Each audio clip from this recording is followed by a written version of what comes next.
নমস্কার বন্ধুরা, আজকে বানাচ্ছি দই ইলিশ। প্রথমে হলুদ দিলাম, তারপর লবণ দিলাম, তারপর কাশ্মীরি লঙ্কা গুঁড়ো দিলাম, দিয়ে ভালো করে মেখে রেখে দিলাম। তারপরে তেল দিয়ে তেলের মধ্যে ভেজে নিলাম।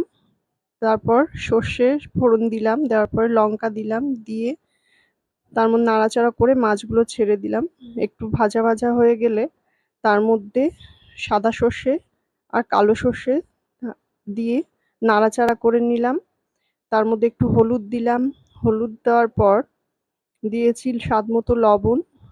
লবণ দেওয়ার পর পোস্ত আর দই মিক্সড করা ছিল সেটা দিয়ে দিলাম। আর একটু নাড়াচাড়া করে নিলাম, কিছু কাঁচা লঙ্কা ছড়িয়ে দিলাম, দিয়ে ভালো করে ফুটিয়ে নিয়ে একটু স্বাদ মতো লাস্টের দিকে লবণ দিয়েছিলাম। আমার এই ভিডিওটি যদি ভালো লেগে থাকে একটা সাবস্ক্রাইব